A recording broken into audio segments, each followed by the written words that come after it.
Are all the judges ready? And the timer? Then let's begin. Bam! Boom! A burglar! A beastly bound of a burglar! That's injured you, Ivy. Of course he's injured me! Oh, bitter, I cannot possibly appear in the pulpit with a shiner like this! Oh, tomorrow, you will conduct both matins and even so. Oh, bitter.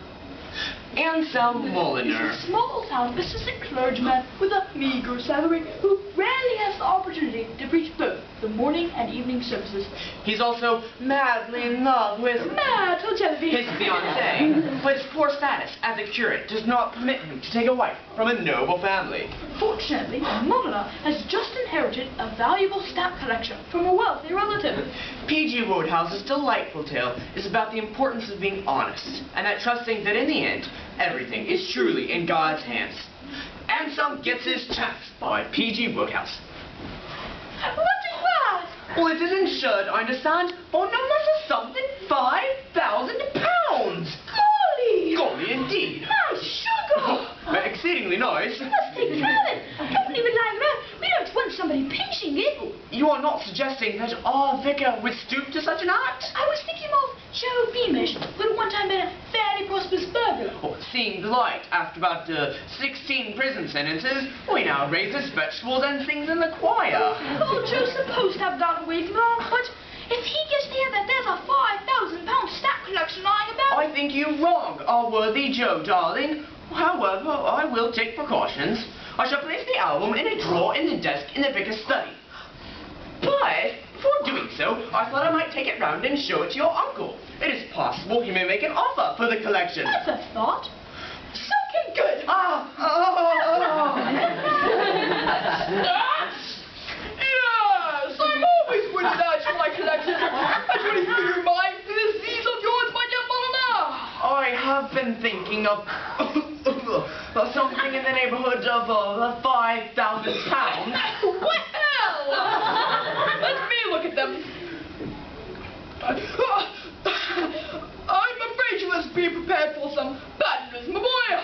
You don't mean they're not valuable? The term valuable, my dear fellow, is a relative one. To some people, £5 would be a large sum. £5? Well, see, that's your personal friend, shall we say, But they are insured for £5,000. My dear Monona, if you know as much as I do, you're not as drift or that. Well, as I say, I don't mind giving you £10 for the lot. Think it over and let me know. Well, but you told me no one should... Your uncle appeared to attribute little or no importance to that. Well, it is no doubt these things were sent to try us.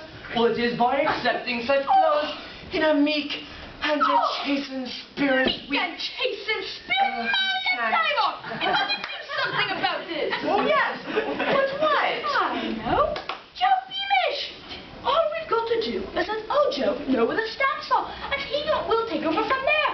And now we shall be able to claim for 5,000 of the best on the insurance company! Oh, certainly not. Decidedly not. 1,000 times no. Well, the whole project is ethically unsound. All right, then.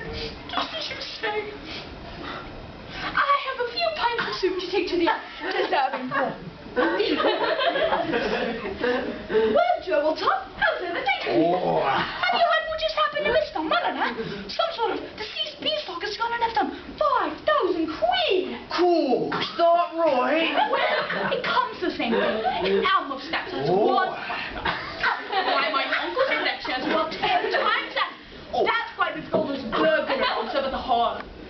But the auntie at the vicarage, and between you and me, Joe, it's worrying me rather. You see, that's where Mr. Monona is keeping his stamps. Oh? I told him he ought to keep them at the bank. Oh, well, whatever did you go and say a silly thing like that for? Wasn't that all silly? I don't consider those stamps are silly. Left lying in a drawer in the desk in the vicar's study, and a little room with its flimsy French windows that can so easily be opened with a chisel. Or something. I tell you, Joe, I'm worried. Oh. Boom! Oh, a burglar! A big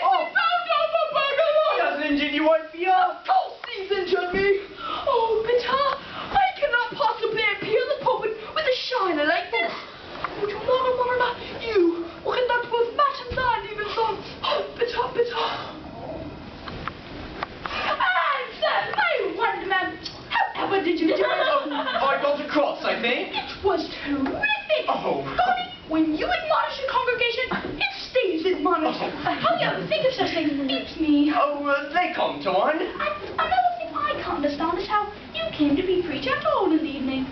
I thought you told me the vicar always did. Well, a rather extraordinary thing occurred last night, darling. The vicarage was burgled. Not really. Yes. A marauder broke in through the study window. Let's fancy that. Did he take anything? He took my album of style. Then we collect. Oh.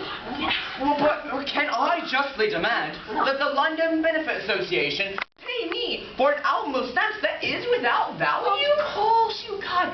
Oh, Bimstad paid the premiums, didn't he? Oh, yes, that's true. Oh, very well. I will send in the claim. The boy. And you said we touch. We get married.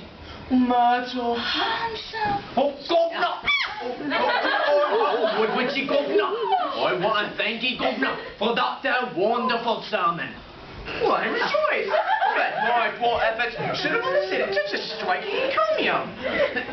What say? He says he's glad you liked it. Oh, yes, governor. And of all the sermons I have heard, I never heard a sermon that can touch this here sermon for class and pep and Joe.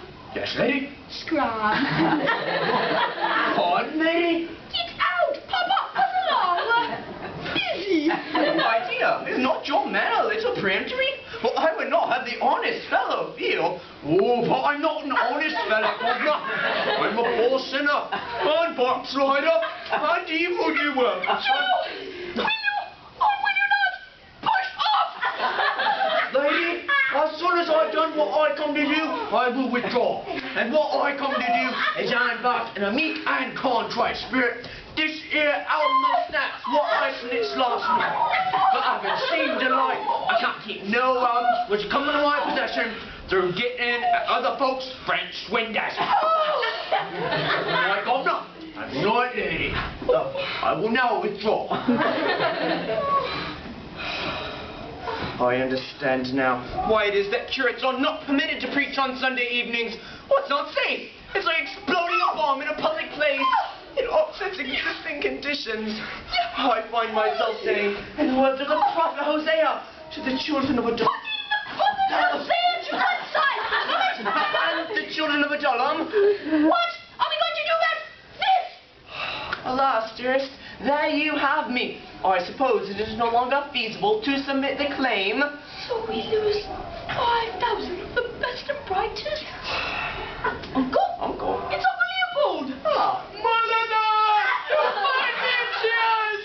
Because, my dear mother, I am still overwhelmed by that wonderful sermon of yours and brotherly love and our duty to our neighbors. Oh, thanks. Awfully glad you liked it. Liked it, mother, that's a weak term. That sermon has revolutionized my entire outlook. It's made me a different man. I wonder, mother, if you could find me pen and ink inside the house. Oh, pen and ink? I wish to write you a check for £10,000 for that stamp collection of yours. 10,000? You see, when you showed me those stamps yesterday, I recognized their value immediately. They would fetch £5,000 anywhere.